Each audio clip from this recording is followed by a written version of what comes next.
لاہور میں موٹر وے پر خاتون عصمت دری کا شکار ہوئی۔ تفصیلات کے مطابق عورت فرانس کی تھی، اپنے بچوں کو پاکستان میں تعلیم کی غرض سے لائی تھی تاکہ تعلیم کے ساتھ ساتھ اسلامی ترجیحات سیکھ سکیں اور اسلامی ماحول میں پروان چڑھیں۔ اسی غرض سے وہ پاکستان میں قیام پذیر تھی۔ عورت لاہور سے گجرا والا موٹر وے سے جا رہی تھی، راستے میں فیول ختم ہو گیا۔ اس نے موٹر وے پولیس کو 130 کا پر مدد کے لیے کال کی، مگر جواب ملا، محترمہ یہ علاقہ موٹر وے پولیس کی حدود میں نہیں آتا، ہم معذرت خواہ ہیں۔ ارے بیوقوفو، دیبل کون سا حجاج بن یوسف کی حدود میں آتا تھا؟ اس نے محمد بن قاسم کو ہزاروں کی تعداد میں لشکر دے کر صرف ایک بیٹی کی مدد کی پکار پر بھیج دیا۔ کیوں؟ کیونکہ ان میں غیرت تھی، وہ غیرت مند تھے۔ ارے بے شرموں، تمہارے اس بوسیدہ نظام سے تو بینکنگ سسٹم اچھا ہے جو ہمیں کسی بھی اے ٹی ایم سے تنخواہ نکالنے کی اجازت دیتا ہے، سہولت دیتا ہے۔ بے شرموں، تم سنت نبوی تو سمجھ نہیں سکتے، کم از کم اپنے اس بینکنگ سسٹم کو ہی سمجھ لو، اپنے بینکنگ سسٹم کے ہی اصول پر چل پڑو۔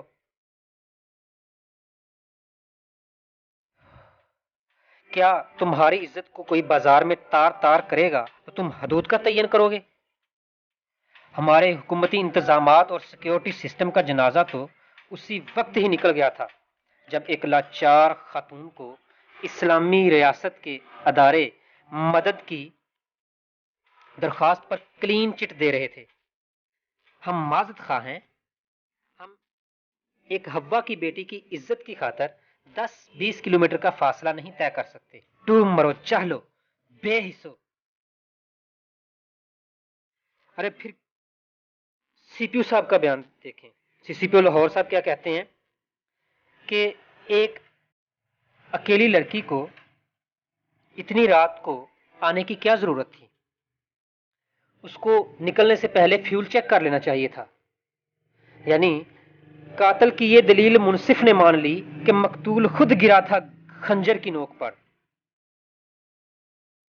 اس دوران دو انسان نما درندے، جن کو انسان کہنا بھی انسانیت کی توہین ہے، وہ جھاڑیوں سے رونما ہوتے ہیں اور گاڑی کا دروازہ کھولنے کے لیے بولتے ہیں، مگر وہ عورت نہیں کھولتی، جس پر وہ انسان نما درندے اس کا شیشہ توڑتے ہیں اور عورت کو بچوں سمیت باہر نکال لیتے ہیں، نیچے جھاڑیوں میں لے جاتے ہیں۔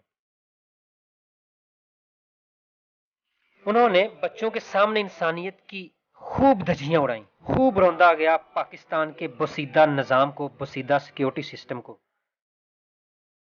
خوب قدموں تلے روندا انہوں نے سیکیورٹی سسٹم کو، خوب ان کی آنکھوں پر گوبر ملا۔ پر جن کی آنکھوں کے سامنے، جن بچوں کی آنکھوں کے سامنے ان کی جنت کو تار تار کر دیا گیا، کیا وہ کل کو آپ کا گریبان نہیں پکڑیں گے؟ کیا وہ کل کو آپ سے سوال نہیں کریں گے؟ کیا نہیں اس کا جواب لیں گے تم سے کہ تجھے کس لیے شکوہ ہے کہ بچے اب گھر نہیں آتے، جو پتے زرد ہو جائیں وہ پیڑوں پر نہیں رہتے، تو کیوں بے دخل کرتا ہے مکانوں سے مکینوں کو؟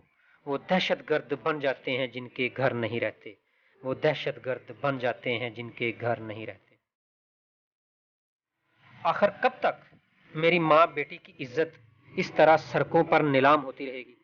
آخر کب تک ہم انصاف کے لیے بلبلا؟ آخر کب تک یہ جم خفیر نوحہ کنا ہے کہ کتاب سادہ رہے گی کب تک؟ کبھی تو آغاز باب ہوگا، جنہوں نے بستی اجاڑ ڈالی کبھی تو ان کا حساب ہوگا۔ وہ دن گئے جب کہ ہر ستم پر ذاب محبوب کہہ کے چپ تھے، اٹھے گی ہم پہ جب اینٹ کوئی تو پتھر اس کا جواب ہوگا، اٹھے گی ہم پہ جب اینٹ کوئی تو پتھر اس کا جواب ہوگا۔ ارے جب بھی کوئی قانون سازی کا کہا جائے، پتہ نہیں ان کے پیٹ میں کیا مروڑے پڑتے ہیں پارلیمنٹ میں بیٹھے لوگوں کے، سب اس کی مخالفت کرتے ہیں۔ جب بھی کہا جاتا ہے کہ ایسے درندوں کو سرے عام چوک میں پھانسی پر لٹکانا چاہیے، تو یہ انسانیت کے ہمدرد، یہ انسانیت کے رکھوالے انسانیت کے حقوق کا رونا پیٹتے ہیں کہ سزائے موت انسانیت کی تحقیر ہے۔ وہ موٹر پر نہتی مجبور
اگر آپ کو یہ ویڈیو اچھی لگی ہے تو اس کو لائک کر لیں اور دوستوں سے شیئر لازمی کریں۔ اگر آپ اس چینل پر نئے ہیں تو میری آپ سے ریکویسٹ ہے تو اس چینل کو سبسکرائب کر لیں اور نیچے دیے گئے بیل آئیکن کو ہلکا سا پش کر دیں تاکہ ہماری آنے والی ہر ویڈیو آپ کو ملتی رہے۔